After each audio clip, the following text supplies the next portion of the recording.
सौभाग्यशाली गुरमुखो, इसी प्रकार अपने मन एवं चित्त की समस्त वृत्तियों को सब ओर से समेटते हुए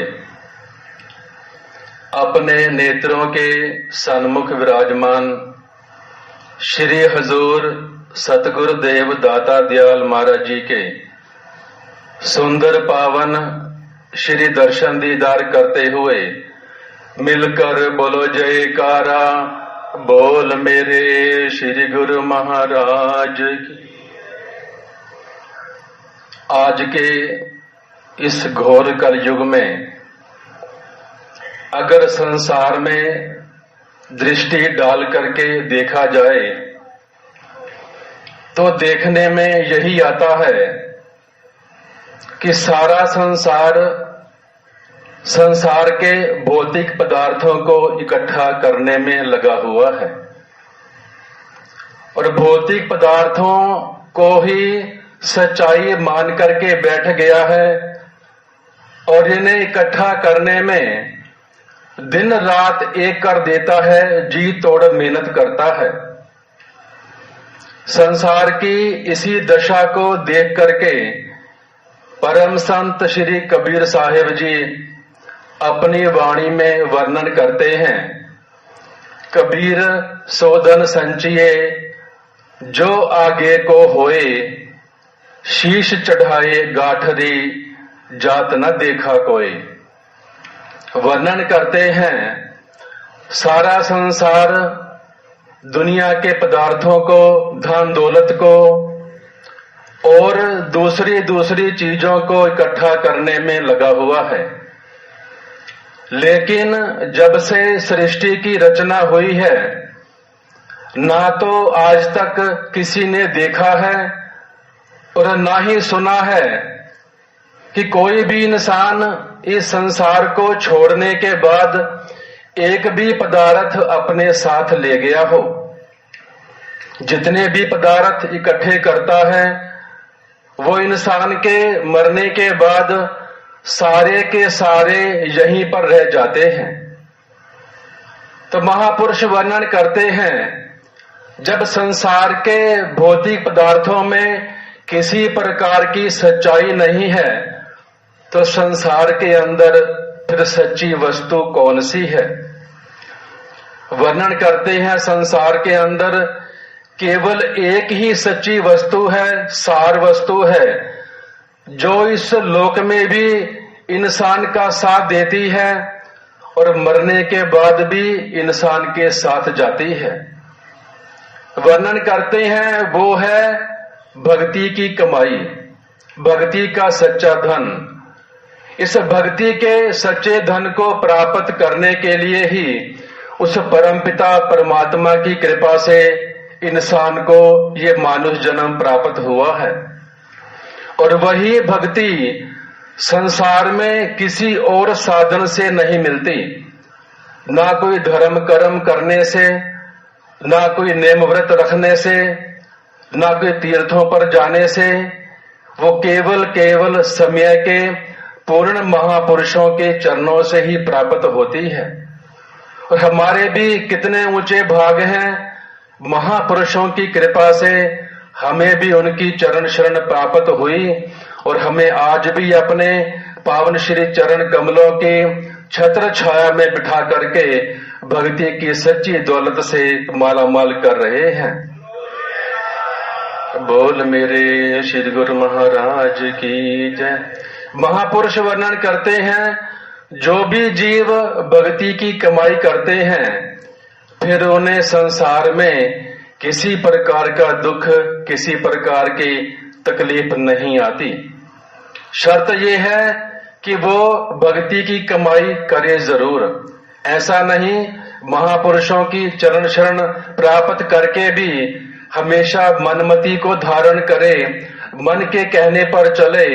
जो मन के कहने पर चलते हैं वो कभी भी भक्ति के सच्चे धन को प्राप्त नहीं कर सकते। भक्ति का धन तभी प्राप्त होगा जब जीव महापुरुषों के चरण शरण ग्रहण करके उनकी आज्ञा और मौज में अपने जीवन को चलाएगा। तो महापुरुषों ने सभी गुरुमुखों के लिए एक ही आज्ञा की है कि जो भक्ति के साधन हैं, दरबार के पावन नियम हैं, उनकी श्रद्धा से रोजाना हर गुरुमुख को पालना करनी चाहिए। श्री आरती, पूजा, सेवा, सत्संग, सुमरण और 2 घंटे का भजन ध्यान, ये महापुरुषों ने आज्ञा फरमाई है जो हर गुरुमुख के लिए जरूरी है। एक प्रेमी एक महात्मा जी को पूछते हैं, जो महापुरुषों ने दरबार के पावन नियम बनाए हैं वो हमारे मन को कैसे काबू करते हैं, हमारे मन को कैसे चोट मारते हैं, जरा विस्तार से समझाइए। महात्मा जी ने एक उदाहरण दे करके उस प्रेमी को समझाया कि भक्ति के साधन अपनाने से कैसे हमारा मन कंट्रोल में आता है और कैसे जो भक्ति के साधन हैं, एक एक साधन, एक एक नियम कैसे मन को चोट मारता है। महात्मा जी ने कहा, एक बहुत बड़ा अपराधी था, उसने बहुत ही बड़ा अपराध कर दिया। जब पुलिस ने उसको पकड़ लिया, पकड़ करके उसको जेल में डाल दिया। अब पुलिस पूछताछ करती है, इंक्वायरी करती है, लेकिन वो अपराधी इतना सख्त है, हृदय से इतना कठोर है, वो अपना जुर्म कबूल करने को तैयार नहीं है। पुलिस ने बहुत कोशिश की, लेकिन वो अपराधी कहता कि मैंने कोई अपराध किया ही नहीं है। थाने वालों ने, इंस्पेक्टर ने आपस में सलाह की कि ऐसा करते हैं, एक पुलिस वाले की ड्यूटी लगाते हैं, सुबह शाम इसको आधा आधा घंटा डंडे की मार मारे। जब इसको डंडे पड़ेंगे तो अपराधी अपने आप अपना जुर्म कबूल करेगा। एक सिपाही की ड्यूटी लगाई और उसे ये कहा कि सुबह शाम तूने आधा आधा घंटा इस अपराधी को डंडे से मारना है। ध्यान रखना, एक दिन भी नागा नहीं होना चाहिए, ना ही मार के दौरान तुमने कोई आराम करना है। आधा घंटा लगातार इसको डंडों से पीटना है। अब विचार करने की बात है, वैसे शारीरिक रूप से देखा जाए वो अपराधी पुलिस वाले से बहुत तगड़ा है। पुलिस वाला उसकी बजाय शारीरिक रूप से बहुत कमजोर है, लेकिन फिर भी वो डंडे से मारना शुरू करता है। अपराधी उसके ऊपर उल्टा हाथ नहीं उठाता, क्योंकि वो जानता है पुलिस वाले के पीछे बहुत बड़ी ताकत है। अगर पुलिस वाला सुबह शाम अपने नियम का पक्का नहीं है, 2 दिन उसको डंडे से मारता है, फिर 2 दिन आता नहीं है। अगर आता भी है, डंडे से मारना शुरू करता है, 5 मिनट मारता है, 10 मिनट रेस्ट करता है। ऐसा अगर करता रहेगा तो अपराधी कभी भी अपना जुर्म कबूल करेगा नहीं, क्योंकि वो जानता है ये पुलिस वाला ऐसे ही है, ऐसे तो मैंने लाखों देखे हैं, कभी भी उसकी मार का असर अपराधी पर होने वाला नहीं है। अगर पुलिस वाला नियम का पक्का है, आधा घंटा लगातार डंडे की मार मारता है, कभी भी नागा नहीं करता, ना ही बीच में रेस्ट करता है, तो अपराधी को भी भय सताता है कि पुलिस वाला बड़ा नियम का पक्का है। एक दिन ऐसा आता है अपराधी अपना जुर्म कबूल कर लेता है।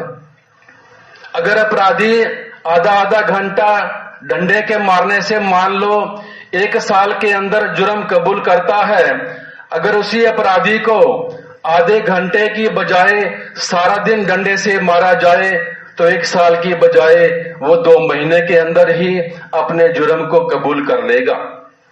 ठीक उसी प्रकार ये मन भी हमारा अपराधी है। महापुरुषों ने इस मन को चोट मारने के लिए हमें 5 हथियार दिए हैं। अगर हम सुबह शाम प्रेम से आधा घंटा सुबह, आधा घंटा शाम को आरती पूजा करते हैं, तो मन को भी भय सताता है कि इसकी आरती पूजा के पीछे बहुत बड़ी ताकत है, पूर्ण पारब्रह्म परमेश्वर की ताकत है। अगर हम रोजाना श्रद्धा से सुबह शाम आरती पूजा के नियम के पक्के नहीं हैं, तो मन भी समझता है मैंने सारे संसार को देख रखा है, इसकी तो क्या औकात है, तो मन को किसी प्रकार की भी चोट नहीं पहुंचती। अगर हम आरती पूजा में भी जाते हैं और ढंग से आरती नहीं करते, जाकर के मंदिर में बातचीत शुरू कर देते हैं, जो कोई भी बातचीत आरती में शुरू करता है उसकी अपनी एकाग्रता तो भंग होती ही है, और जो बाजू में बैठे होते हैं उनकी भी एकाग्रता चली जाती है। महापुरुष वर्णन करते हैं मन को चोट तभी लगेगी जब आरती पूजा के एक एक शब्द को गायन करके बिना नागा लगातार मन को चोट मारेंगे, फिर मन को भय सताता है कि ये तो आरती पूजा का नियम का बड़ा पक्का है, तो मन को चोट अवश्य पहुंचती है। इसीलिए अगर सुबह शाम आधा आधा घंटा आरती पूजा से चोट मारते हैं, अगर सारा दिन पांचों नियम की चोट मारेंगे, निष्काम भाव से सेवा करेंगे, सत्संग करेंगे, श्वास श्वास में नाम का सुमरण करेंगे, और जो महापुरुषों ने हमें नाम दिया है 2 घंटे रोजाना उस नाम का जाप करेंगे, ध्यान करेंगे, रोजाना सारा दिन 24 घंटे मन को चोट मारेंगे, तो मन की तो ऐसी कोई ताकत नहीं जो फिर जीव की आगे ना झुके। जो मन ताकतवर है, विषय विकारों में खींचता है, वही मन हाथ जोड़ करके हमारे सामने खड़ा हो जाता है, और वही मन हमारा भक्ति में सहायक हो जाया करता है। इसलिए महापुरुष वर्णन करते हैं जो दरबार के 5 नियम हैं, इसकी रोजाना रोजाना श्रद्धा से पालना करना बहुत जरूरी है। अगर हम पालना नहीं करते तभी हम महापुरुषों के चरणों में हमेशा विनती करते हैं और शिकायत करते हैं कि मन हमारा लगता नहीं है, क्योंकि मन को चोट मारने के लिए हमने साधन ढंग से अपनाए ही नहीं है, लेकिन दोष हम देते हैं अपने आप को कि हमारा मन मरता नहीं है। मन को मारने के साधन महापुरुषों ने दिए, लेकिन हमने उनका प्रयोग सही ढंग से किया ही नहीं है। अगर हम करेंगे तो कभी महापुरुषों के चरणों में हम ये विनती करेंगे ही नहीं कि हमारा भजन में मन नहीं लगता, हमारा मन दूर दूर भागता है। इसका मतलब साफ है, हमारी अपनी कमजोरी है भक्ति के नियम निभाने में। महापुरुषों के चरणों में बैठ करके हमें ये संकल्प करना चाहिए, दाता दयाल जी, जो आपने हमें भक्ति के साधन दिए हैं, मन को मारने के ऐसे 5 औजार हथियार दिए हैं, हमें ताकत बख्शें, उन नियमों की श्रद्धा से हम रोजाना पालना करते रहें। अगर पालना करते रहेंगे तो मन को मारने की जरूरत नहीं, महापुरुषों की कृपा से वो मन अपने आप ही मर जाया करता है। कमी है हमारे अंदर, अपनी कमी को सुधारते हुए दरबार के नियमों की श्रद्धा से पालना करते हुए महापुरुषों का तस्वर अपने हृदय में धारण करके भक्ति के मार्ग पर अग्रसर होते हुए हमेशा हमेशा के लिए महापुरुषों की प्रसन्नता के पात्र बने। बोलो जयकारा, बोल मेरे श्री गुरु महाराज। आज के शुभ सत्संग की शुभ श्री दर्शनों की आप सभी गुरुमुखों को लाखों लाख बधाई हो। बोलो जयकारा, बोल मेरे श्री गुरु महाराज की जय। ऐसे ही दिव्य सत्संग सुनने के लिए इस चैनल को सब्सक्राइब करें और सत्संग गुरुमुख जनता का अवश्य शेयर करें, ताकि वह भी घर बैठे बैठे परम लाभ प्राप्त कर सकें। प्रेम सहित मिलकर बोलो जयकारा, बोल मेरे श्री गुरु महाराज की जय। श्री सद्गुरुदेव भगवान की जय।